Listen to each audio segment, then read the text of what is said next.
Bom dia, bem-vindos ao Primeira Pessoa, programa de entrevistas da JETV, disponível no site e redes sociais do Jornal Económico.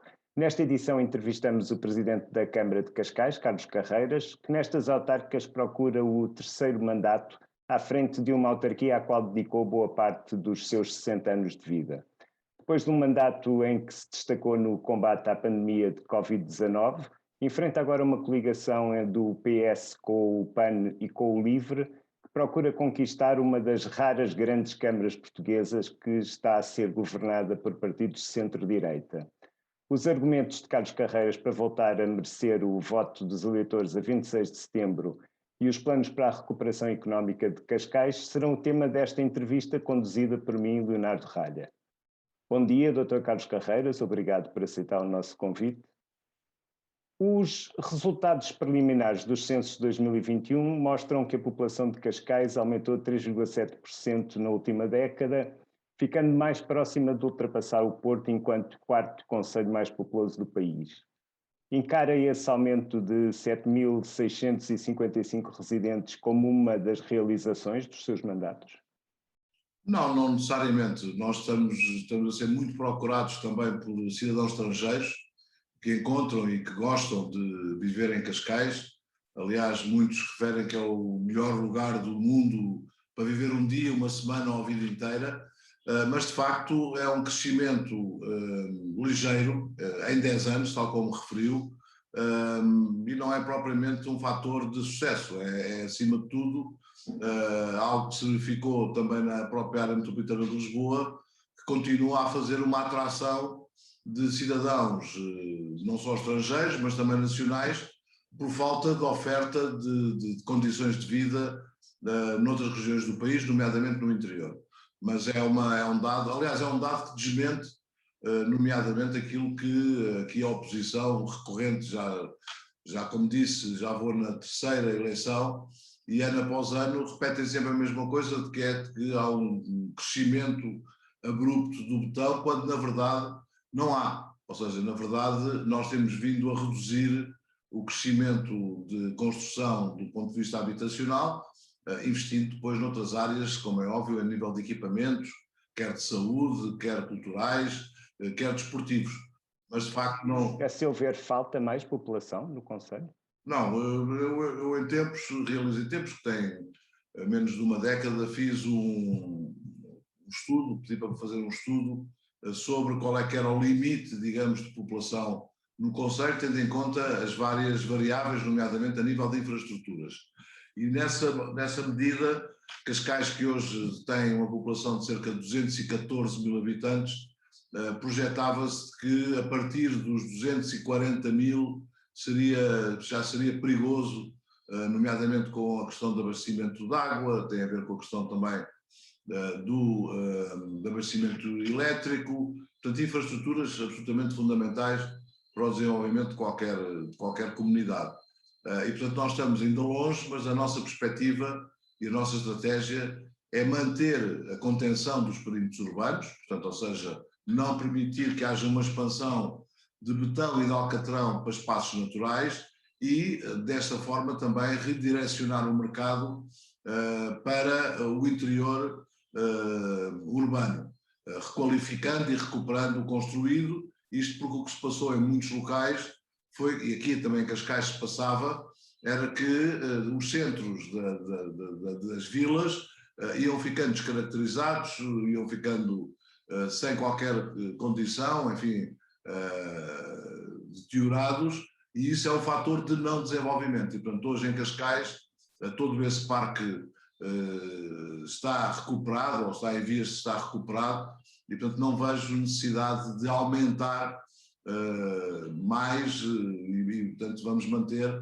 conter os perímetros urbanos, conter a expansão urbana, concentrando o mercado e os agentes económicos na requalificação e na recuperação do já edificado.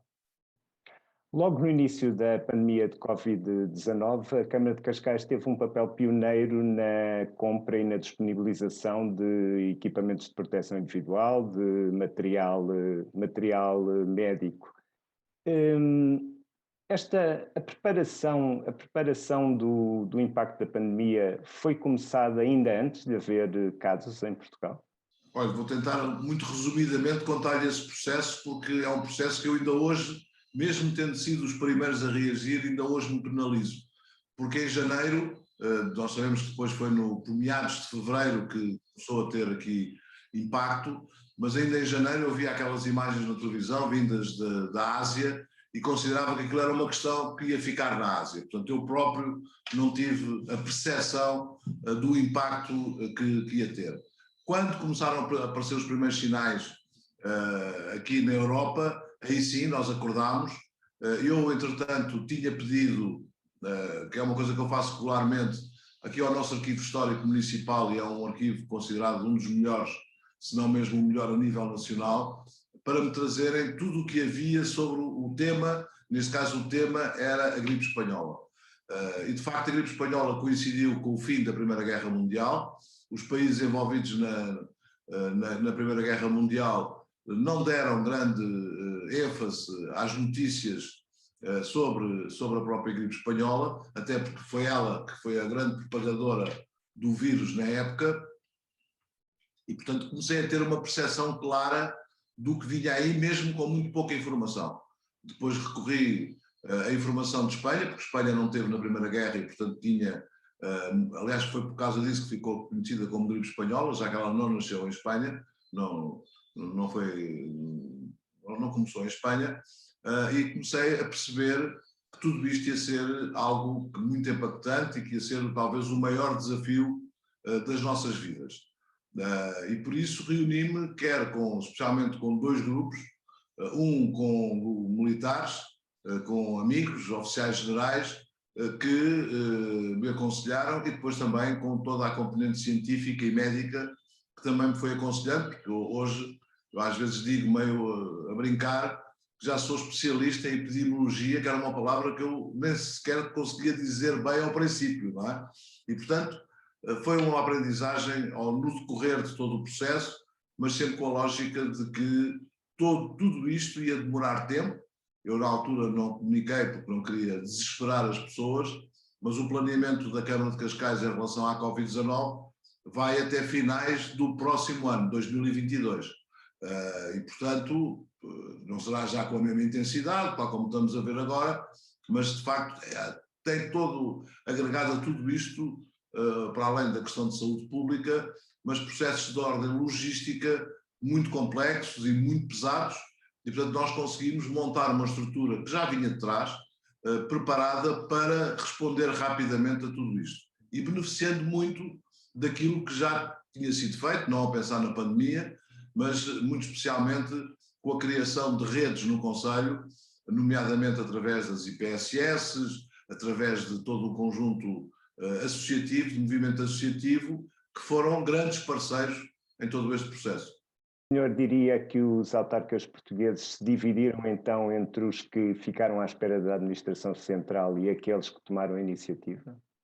Não, porque os autarcas não tiveram hipótese e não têm hipótese de ficar à espera da administração central. Ou seja, eu aqui acho que não se dividem, porque grande parte do sucesso que se tem tido deve-se de facto às autarquias. E já tem sido mencionado quer pelo Sr. Primeiro-Ministro, quer pelo Sr. Presidente da República, quer agora também pelo Sr. Almirante da Task Force, mas de facto se houve um momento em que se demonstrou a necessidade de ter um poder local forte, competente, foi esta, e acho que o poder local, e estou a falar de todos os partidos, não estou aqui a segmentar sequer do ponto de vista ideológico, todos os meus colegas autarcas e presidentes de Câmara, de facto, tiveram aqui um enfoque muito forte e demonstraram uma grande capacidade e uma grande competência.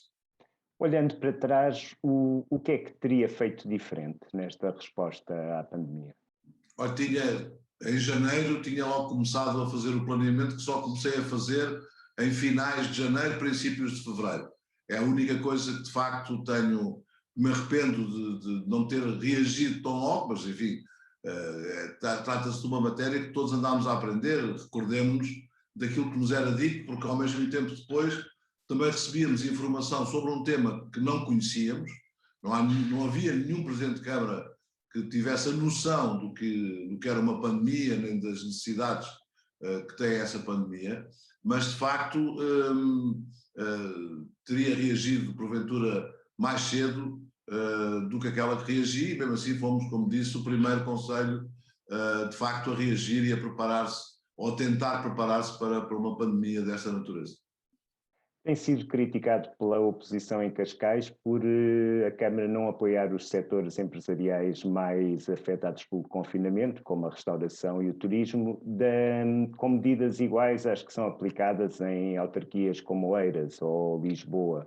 Vê algum mérito nestas críticas? Não, repara, era que antes de falarem, se informassem, e mais do que se informassem, falarem com os próprios agentes económicos, que são aqueles que geram emprego, que são aqueles que têm a capacidade de aguentar e que passaram aqui grandes dificuldades. E por isso mesmo tivemos, inclusivamente, um estudo que foi realizado aqui em Cascais com a Associação Empresarial do Concelho de Cascais, e em que eles demonstram e afirmam exatamente o contrário do que aquilo que é a oposição. Mas isso é algo que em Cascais estamos habituados, é de que há um desajuste muito grande dos partidos opositores em relação à realidade, lidam mal com a realidade. E, portanto, criam aqui um cenário que não é de todo... Aliás, agora tenho vindo a confrontar com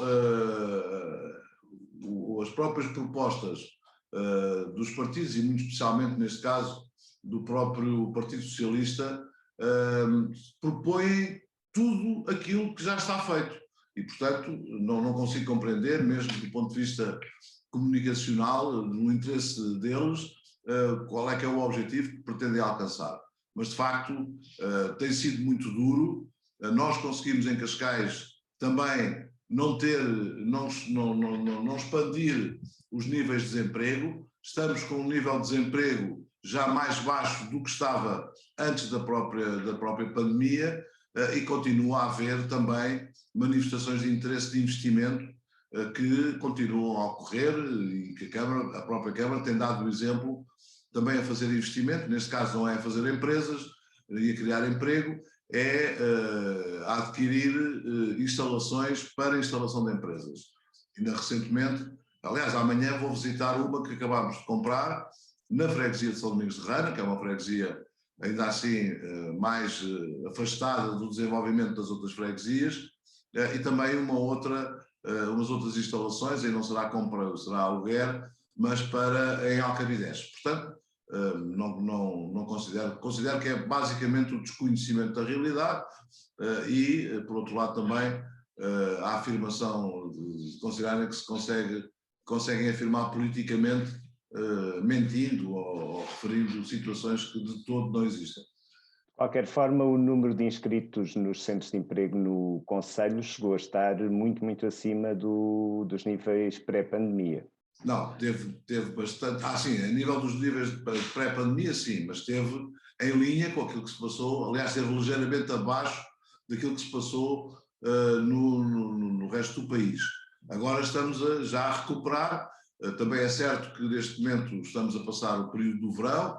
Sabemos que um dos setores mais afetados foi a parte de toda a atividade turística. Cascais tem uma forte presença nesse setor, e portanto consegue-se compreender que também fosse aquele, a nível do emprego, que gerou maior desemprego. Mas, de qualquer dos modos, já estamos a recuperar, já estamos mantendo os níveis de interesse de investimento que gerarão certamente muitos outros postos de trabalho, e portanto acreditamos que sairemos desta pandemia ainda mais fortes, ainda mais reforçados do que estávamos quando entramos.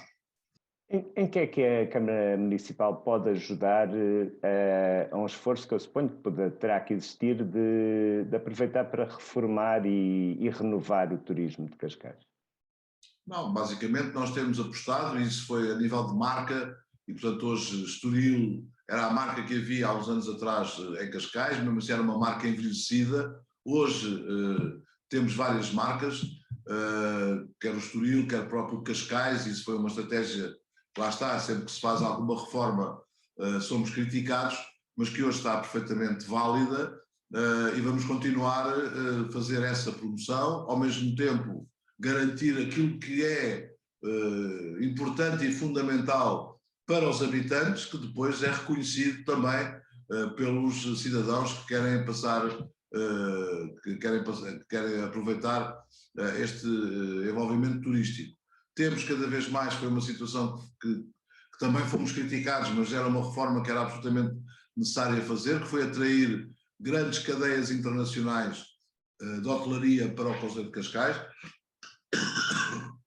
Hoje já temos bastantes, queremos ter mais, estão mais na forja para virem para Cascais, e são tudo fatores que vão tendo essa perspectiva, do mesmo modo que depois tem que se fazer todo um envolvimento com os eventos, quer sejam de natureza cultural, quer sejam de natureza desportiva, quer sejam de natureza ambiental. Aqui em Cascais temos também vários programas nessa medida. Estou-me a lembrar, por exemplo, do Landarte, que cada vez atrai mais pessoas e ao mesmo tempo passa uma mensagem e uma sensibilização em relação à necessidade de preservarmos também os recursos naturais. Mas temos estado a agir sempre em consonância com o setor, quer do ponto de vista do setor turístico, quer também, como disse há pouco, com a Associação Empresarial do Concelho de Cascais. Portimão acabou por tirar a Cascais e ao Estoril o estatuto de polo de atração do desporto automóvel em Portugal. É uma situação irreversível? Não tirou, porque na verdade já não existia há muitos anos, não é? E Portugal não substituiu neste caso. Sim, quando reativou. Portimão aproveitou com o apoio do governo, que preferiu Portimão, aproveitou uma situação pontual que era onde não se podia realizar, e Portimão avançou. Avançou, penso que em termos de imagem, enfim, eu manifestei satisfação pela volta da Fórmula 1, mas em termos de imagem não terá sido aquela que teve impacto. Aliás, o ano passado não teve público, este ano as coisas também não correram de igual modo, mas Portugal não tem dinheiro para pagar os FIIs que são exigidos na Fórmula 1, a não ser numa situação absolutamente excepcional, como foi agora, em que os FIIs eram quase inexistentes, e portanto não consegue que isso seja feito. A nossa alternativa tem sido outra, ou seja, ainda agora vamos ter aqui Fórmula 1 em Cascais, e neste caso em concreto, a minha Fórmula 1, porque vejo do Leonardo, também a sua Fórmula 1, porque são os clássicos. Não é que a gente seja clássico, não estou a chamar clássico ao Leonardo, mas eram os carros que corriam na altura em que nós gostávamos de assistir, e portanto vamos ter agora aqui no princípio de outubro novamente o Estoril Classic, que vai dar essa possibilidade de termos aqui aos vários níveis, quer a nível de rally, quer a nível de prova de pista, todo o ressurgimento desses mesmos momentos. Portanto, é ir buscar nichos de mercado, que são nichos de mercado, como por exemplo tem a ver com os clássicos mesmo enquanto carros, os carros mais antigos, que são naturalmente também detidos por pessoas que têm posses mais elevadas do que o comum dos cidadãos, e muito especialmente aqui em Espanha. É uma matéria que é preciso estudar, mas em Espanha não há esta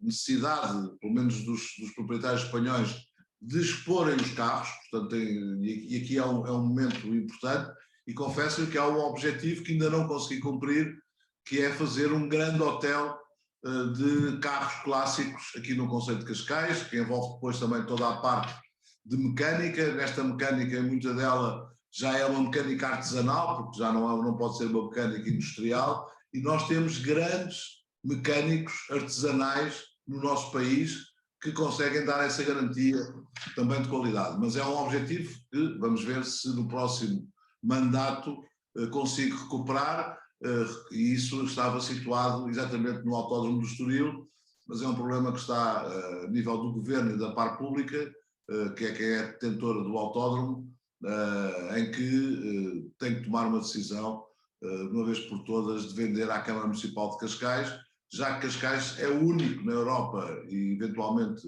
no mundo, que é o facto de estar a 20 km de uma capital europeia e depois num raio de 5 km ter equipamentos que mais ninguém tem com esta concentração, que é um aeródromo, que é um autódromo, que é uma marina, que é hipódromo, que é um parque natural, que é uma oferta de equipamentos desportivos bastante apreciável, começa a ter uma oferta também muito apreciável de equipamentos culturais, ainda estamos agora a terminar, por exemplo, o edifício Cruzeiro no Estoril, que vai ser um grande polo, que vai ser a âncora da Vila das Artes, a par daquilo que já está a ser feito e com sucesso em Cascais, que é o bairro dos museus, mas depois também tem uma oferta de hotéis de grande qualidade, portanto, ou seja, não há no espaço europeu, isto é um fator diferenciador e o que interessa, na minha perspectiva, é nós apostarmos não naquilo que é indiferenciado, qualquer um oferece, ou seja, não é termos um conselho low cost, é de facto nós diferenciarmos e com essa diferenciação conseguirmos ampliar as cadeias de valor que já temos e que algumas delas são históricas e que estão na nossa identidade cultural.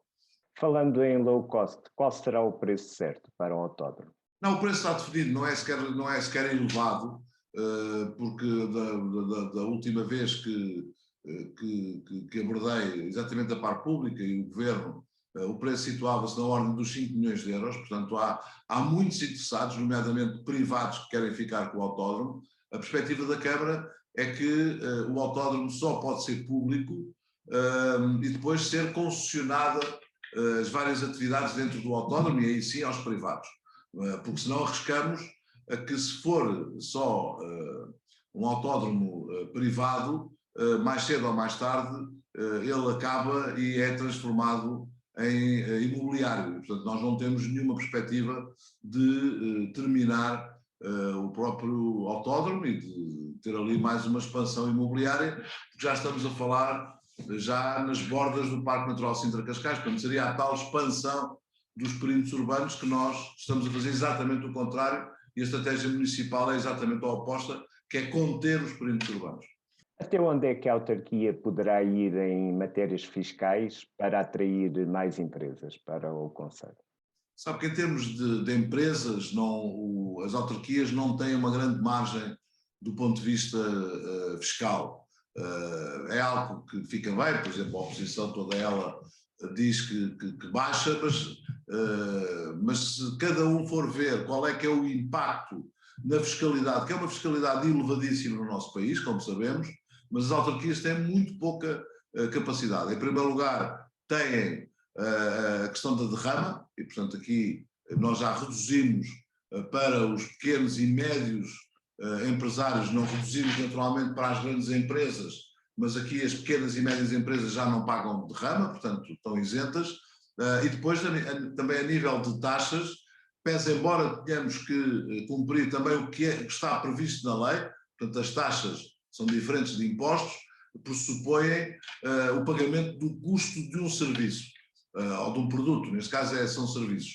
E portanto aí também nós, até ao limite que podemos ir cumprindo a lei, porque isto não se pode fazer a bel prazer, também que estamos exatamente no limite do que a lei nos permite fazer, portanto, com pouca capacidade para redução dessas mesmas taxas. E, portanto, quando alguém propõe que vai baixar, então o que está a dizer é que não vai cumprir a lei. Portanto, isso eu não acredito que se possa fazer num Estado de Direito. Não é? Acredita que o reforço da presença da Universidade Nova no Concelho e iniciativas como o DNA Cascais podem contrabalançar o ascendente de outros concelhos, como Oeiras, na atração de empresas tecnológicas e de jovens empreendedores?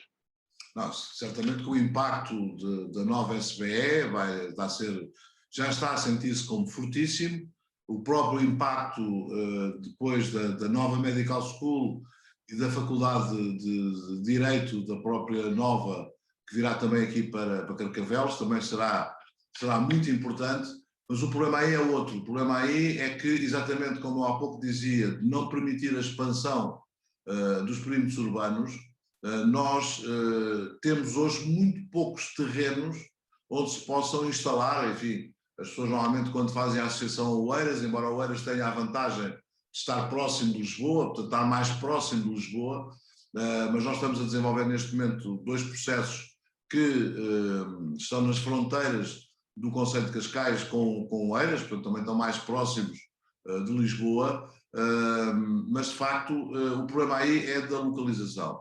Nós temos vindo a apostar, já não apostando em grandes parques empresariais, porque penso que isso foi importante em determinada altura, mas hoje em dia já não é o que é recomendável, é nós conseguirmos disseminar esta oferta pelo concelho e, portanto, neste momento há outros sítios, há outros locais no concelho onde estão a ser promovidos exatamente essa mesma oferta.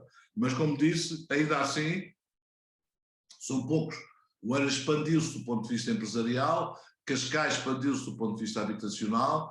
Nós, em Cascais, temos uma possibilidade que é, neste momento, ter muitos cidadãos estrangeiros que precisam, querem, têm capacidade de promover também os seus próprios negócios, alguns deles bastante inovadores, e estão-nos a procurar exatamente por instalações, razão pela qual nós, nesta fase que estamos, que demora tudo muito tempo, até nós conseguirmos induzir que seja também o setor privado a dar resposta, estamos nós a comprar instalações, que depois serão alugadas, um pouco como há pouco dizia que o autódromo, a propriedade será pública, mas depois a concessão, o aluguer, será a privados, como é normal. E, portanto, neste momento temos um grande grupo de vários empresários, neste caso brasileiros, a nível da biotecnologia, que estamos em contacto, e aliás amanhã uma das visitas que tenho, exatamente com o representante desses empresários, para ver se de facto se pode instalar aqui no concelho de Cascais, mas temos outras oportunidades e outra oferta para dar. Agora aqui, de facto, para nós, o grande setor que nos interessa é o setor, por exemplo, turístico, com certeza, e depois da saúde e do bem-estar. E nós isso temos muita capacidade ainda para atrair investimento e atrair investimento para o concelho de Cascais. E o que é que o concelho tem a dar em particular a esses setores? Olha, antes de mais, ter uma estratégia que cada vez mais os empresários compreendem. E esta estratégia é muito importante porque somos um país que anda muitas das vezes aos zigue-zagues e que não tem uma consolidação de horizontes e de objetivos. Em segundo lugar, é uma questão de confiança, ou seja, o custo da incompetência e o custo da corrupção são custos muito altos que podem, neste caso, do ponto de vista de uma Câmara Municipal de Cascais, podem ser reduzidos a zero, e foi isso que fizemos.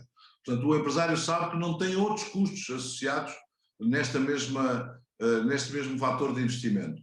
E depois é decidir rápido, porque nós em Portugal demoramos muito tempo a decidir, e uma boa ideia, e no mundo em que vivemos hoje, uma boa ideia hoje pode ser uma boa ideia que se afirme, se demorar 10 anos a conseguir ser materializada, arrisca-se a ser uma má ideia ou já ser uma ideia desatualizada. E, portanto, nós damos isso, damos transparência, confiança, rapidez na decisão e depois o próprio envolvimento que temos no sentido que as coisas andem bem, porque depois há um conjunto de outras entidades, nomeadamente do Estado da Administração Central, que por vezes também emperram tudo isto e, portanto, nós aí estamos empenhados, não temos complexos ideológicos de acompanhar estes processos, porque são processos importantes para o Conselho e não podem ficar parados numa qualquer secretária ou numa qualquer gaveta de secretária do organismo público do Governo Central.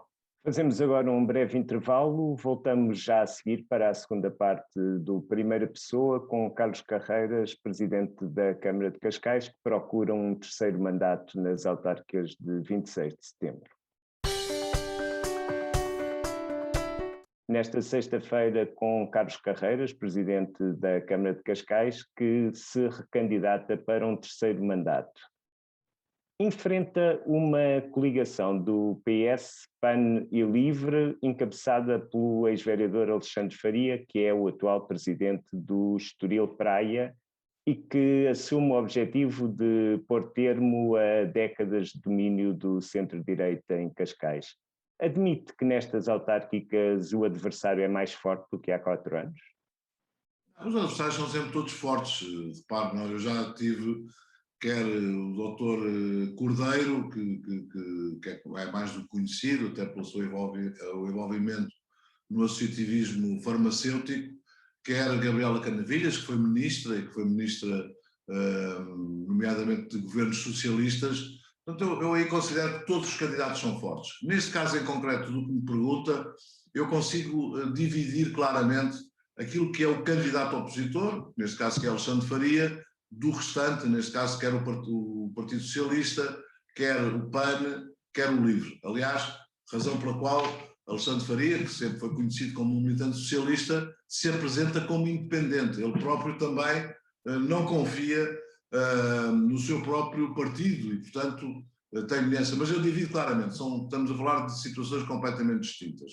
Agora, já fiquei a estranhar, foi que Alexandre Faria, ainda há poucos dias, numa entrevista, referia, e isso é algo que enfim, eu não consigo compreender, mas certamente o problema será meu, é que ter uma coligação com partidos que elegeram, por exemplo, a deputada Joacine Catar Moreira, não fechou a porta a também fazer coligações pós-eleitorais com o partido que elegeu André Ventura.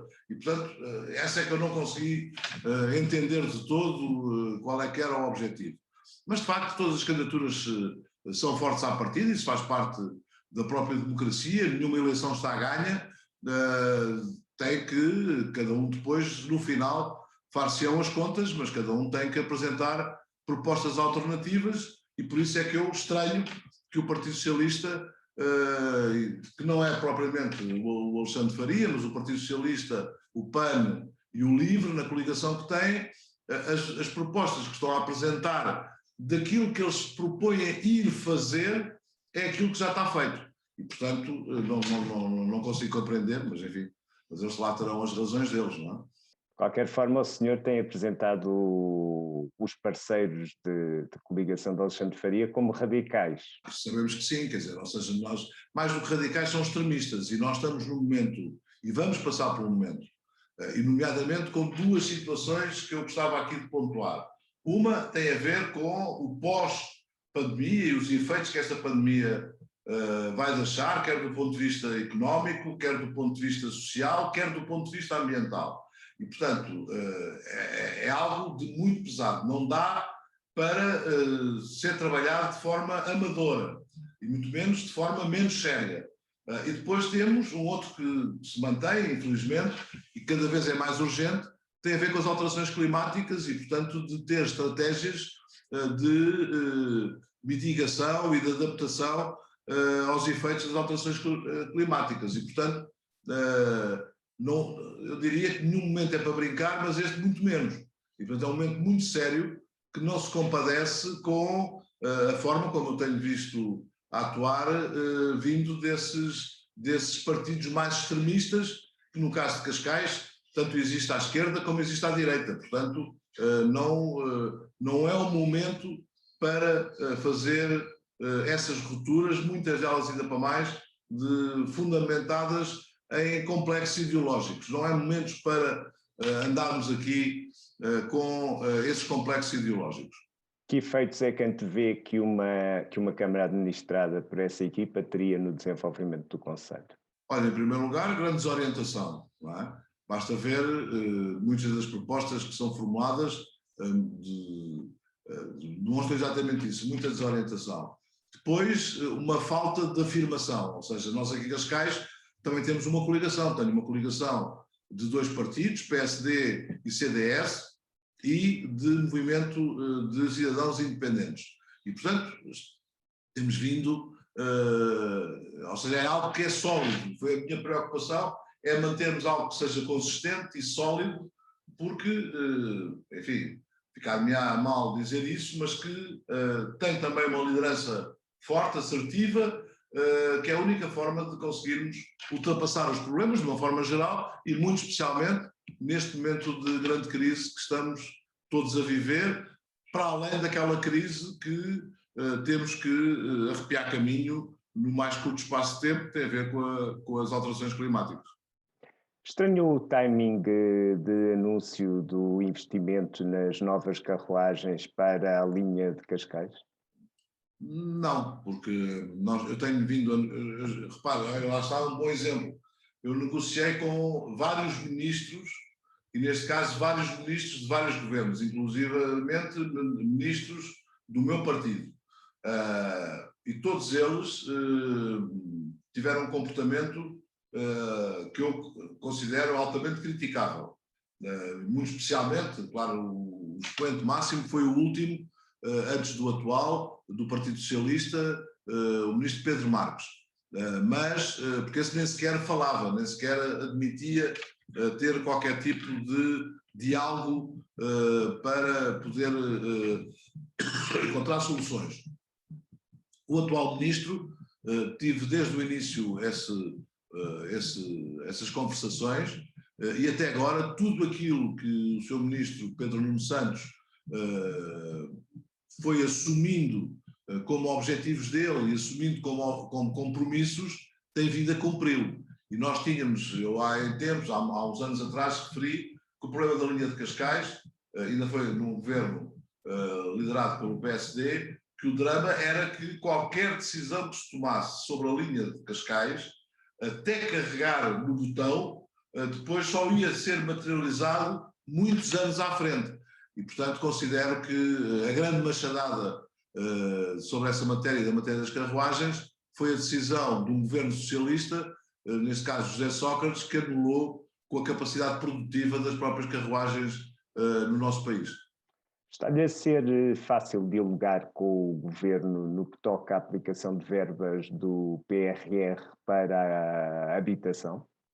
Até agora não há propriamente uma conversa, não há reuniões com o governo, há ainda com as estruturas intermédias e muito especialmente no âmbito da área metropolitana de Lisboa, onde Cascais está inserido, e portanto nós estamos a apresentar, e é uma das matérias para o próximo, porque se trata de, repare, nós substituímos ao Estado Central na saúde. Ainda agora inaugurei a requalificação de todos os centros de saúde de Cascais, assinei contrato de empreitada para um centro de saúde de Carcavelos, está em conclusão a ampliação do centro de saúde de São Domingos de Rana, isso tudo por iniciativa da Câmara Municipal de Cascais. Agora, eu não consigo, não há orçamento, não há nenhum orçamento municipal que se substitua ao Estado Central, que é uma obrigação do Estado Central. E por isso nós estamos a concorrer também no PRR para a componente da habitação. Até agora as coisas têm corrido normalmente e têm corrido bem. Agora também já levo alguma experiência para perceber que esta avaliação só pode ser feita com rigor no final do processo.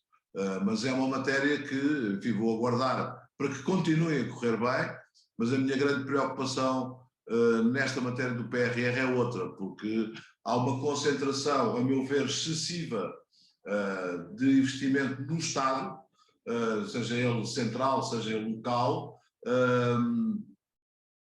e não há tempo, porque a questão, quando se fala do PRR, é uma questão de verbas. Mas há outra variável que é tão ou mais importante do que as próprias verbas que vão ser disponibilizadas, que é o tempo em que têm que ser concretizadas.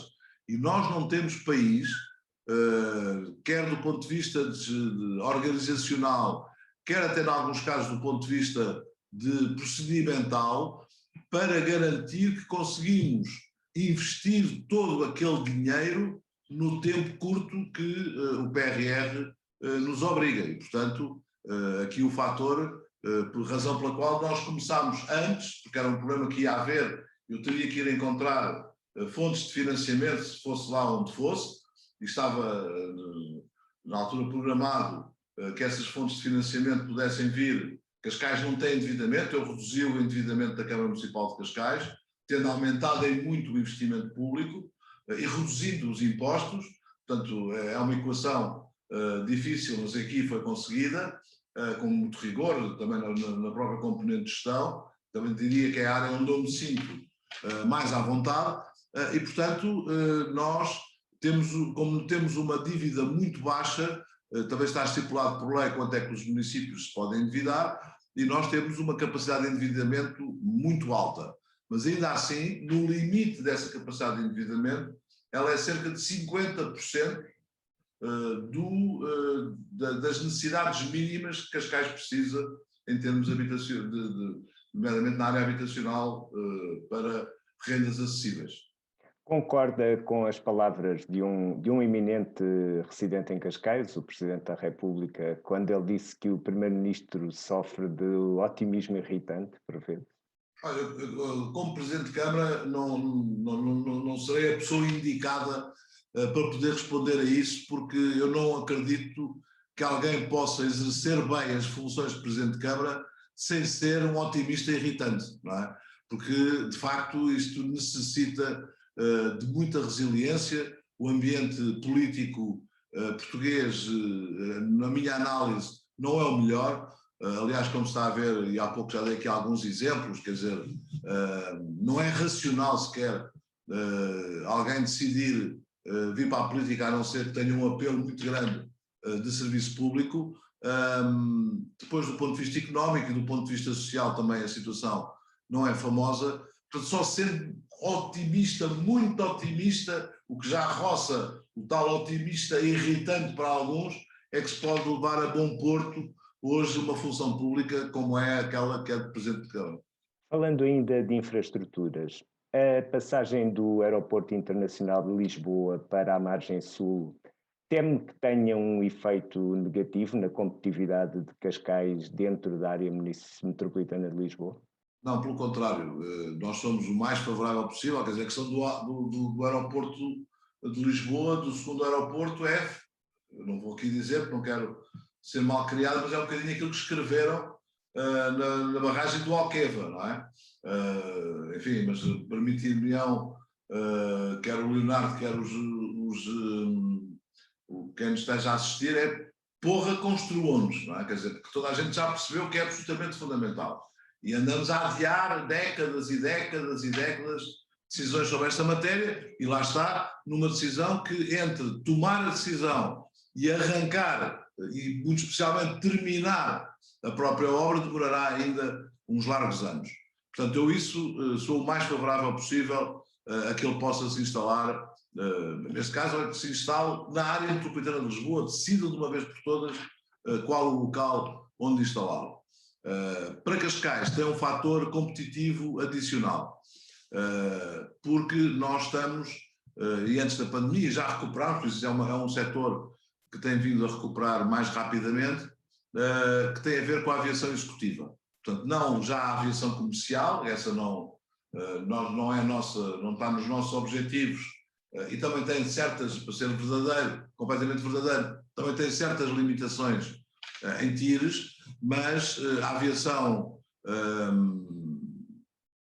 executiva tem todas as capacidades e, portanto, Tires pode ser o aeroporto principal de toda a região de Lisboa para a aviação executiva, o que traz também vantagens para o próprio atual aeroporto de Lisboa, porque liberta aquilo que ainda agora andámos a ouvir das slots, portanto liberta slots e liberta, para ser mais para me explicar melhor, liberta estacionamento dentro do próprio aeroporto de Lisboa e, portanto, nesse sentido, continua a ser uma oportunidade para Cascais e de fomento também do próprio desenvolvimento, sendo certo que têm vindo a ser feitos investimentos importantes. Ainda há dias a nova CEO da TAP dava conta disso nas redes sociais, de visitar Tires e de ter ficado muito agradavelmente surpreendida por algo que Tires está já a desenvolver em parceria com a TAP, que tem a ver com a formação de pilotos em simuladores. aqui seria fastidioso estar a explicar, mas trata-se de uma matéria em que Portugal pode e deve, a meu ver, ser exportador de serviços. E nós, neste momento, em TIRS, começa-se a consolidar cada vez mais uma oferta muito importante, tal como a senhora CEO da TAP dizia, 70% da capacidade instalada é utilizada com pilotos da própria TAP e 30% já é vendido para fora da TAP. E sabemos que há necessidade maior nesta perspectiva, e especialmente, lá está uma das áreas em que foi uma das áreas mais atacadas do ponto de vista da pandemia, mas nesta situação em concreto é, digamos, uma sub-área que vai ter um forte incremento, porque os pilotos agora têm que reforçar a sua formação. E uma formação em avião custa muitas vezes mais do que uma formação em simulador. E, portanto, aí está um fator de desenvolvimento para TIRS e, portanto, neste caso é um fator competitivo para o concelho de Cascais. Neste momento, Cascais e Mafra são os únicos concelhos da área metropolitana de Lisboa liderados pelo PSD. Acredita que isso poderá deixar de ser assim depois destas eleições autárquicas? Uma coisa é sempre o que nós temos como esperança, como desejo, não é? E, portanto, é essa, se é meu desejo que isso aconteça, não é. Portanto, ou seja, o meu desejo é que continue, quer o Hélder Silva em Mafra, quer eu em Cascais, continuemos a liderar o concelho de Cascais. E poderá haver algumas outras oportunidades no âmbito da área metropolitana de Lisboa, sabendo, e eu sei bem, a dificuldade que é de podermos vir a ganhar mais alguma Câmara para os lados do PSD, no meu caso do PSD e do CDS. Falando não só da área metropolitana de Lisboa, mas do conjunto do território nacional, devolve a Rui Rio o adjetivo incompetente que ele deu a si no que toca à preparação destas autárquicas? Eu já muito deixei de alimentar qualquer polémica sobre essa natureza. Portanto, isso é algo que se vai ver, já não falta muito, é dia 26 de setembro. De qualquer dos modos, eu considero é que, do mesmo modo como há 4 anos atrás, o PSD apresentou bons candidatos, apresentou boas equipas e apresentou bons projetos. Portanto, preparou bem as autárquicas, da mesma forma que eu considero que desta vez também preparou bem as autárquicas. Candidatos, equipas, projetos. Agora, é como tudo, é a própria democracia a funcionar e depois se irá fazer essa avaliação depois do dia 26. E esta presente liderança acrescenta votos a si e aos outros autarcas? Sabe que aqui em Cascais, não é de agora, não é desta liderança, já sempre aconteceu. Por exemplo, vou-lhe dar um exemplo concreto. Eu é a terceira vez que faço a apresentação da candidatura. Este ano, mais tarde, porque as funções que tenho que desempenhar como Presidente de Câmara e com esta pandemia em cima, obrigaram-me a que eu tivesse que adiar a minha apresentação de candidatura e adiar a minha entrada em campanha. Irei fazê-lo a partir da próxima sexta-feira, dia 3 de setembro. E foi sempre aquilo que eu pedi, quer ao PSD, quer ao CDS, que são os dois parceiros da coligação, foi que não queria cá os líderes partidários e, portanto, estamos a falar num momento em que, por exemplo, quer no PSD, quer no CDS, estavam duas pessoas que eu considero muito, que é o Pedro Passos Coelho e quer o Paulo Portas, portanto, para se perceber bem qual é que é a nossa lógica. E, de facto, como eu tenho dito, quer dizer, a nossa coligação aqui em Cascais, o nosso projeto do Viva Cascais, está acima dos partidos e, portanto, o nosso partido aqui em Cascais é Cascais e, portanto, não vejo necessidade nem de ter, nem de deixar de ter contributos por parte das direções nacionais dos dois partidos da coligação. E por fim, sendo certo que já disse muitas vezes que pretende cumprir este terceiro mandato até ao fim, Pergunto-lhe se pondera a hipótese de participar, mesmo sem ser na autarquia, numa alternativa à liderança do PSD. Não, isso de todo. Aliás, eu tenho reafirmado várias vezes que, para mim, política executiva, e separo aqui, digamos, da participação política na perspectiva cívica, mas a política executiva é só autárquica e em Cascais, que era para depois também não haver aqui a coisa de que eu depois, mais tarde, passava para outro conselho ou candidato a outro conselho. Não, a política executiva em Cascais realiza muito, não escondo que tive uma vida profissional com projetos que me realizaram bastante, mas nenhum deles ao ponto de me realizar tanto quanto ser Presidente de Câmara Municipal de Cascais. E, portanto, é aí que eu pretendo, até porque é algo que eu, se assim for o meu destino, eu pretendo continuar a viver em Cascais. E, portanto, tenho aqui também, por via disso, uma fiscalização maior sobre o próprio trabalho que eu estou a realizar e, portanto, estar mais exposto à crítica. Eu costumo dizer que, aliás, aí também é uma falha da própria oposição em Cascais, porque eu chamo a minha mulher a líder da oposição, não é? Porque é quem, quando eu chego a casa, ela e as minhas filhas estão sempre permanentemente a colocar um conjunto de exigências de algo que vai estando mal e que precisa de ser corrigida, e portanto elas estão sempre muito presentes. E portanto há um escrutínio muito grande do ponto de vista autárquico, e eu não tenho medo desse escrutínio, antes pelo contrário, eu gosto desse escrutínio, considero que é fundamental esse escrutínio, considero que nós devemos evoluir para uma sociedade que cada vez tem que ser mais solidária, mas também mais exigente com os poderes públicos, e portanto política executiva para mim só em autarquias e só em Cascais. Portanto, não intervirá mesmo que o seu vice-presidente Miguel Pinto Luz avance para a liderança. Das informações que eu possa dispor e que eu possa também ler, não irá acontecer.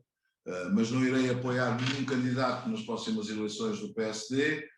Se esta leitura que eu estou a fazer estiver errada, que eu considero que não está, aí ponderarei, mas muito provavelmente, mesmo nessas circunstâncias, não estarei envolvido nas eleições do meu partido, que por estatutos, estatutariamente, ocorrerão no início do próximo ano.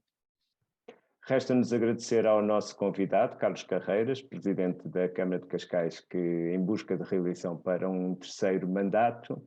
O Primeira Pessoa volta na próxima sexta-feira ao site e redes sociais do Jornal Económico com mais um protagonista da vida política, económica e social do país. Muito obrigado por terem visto.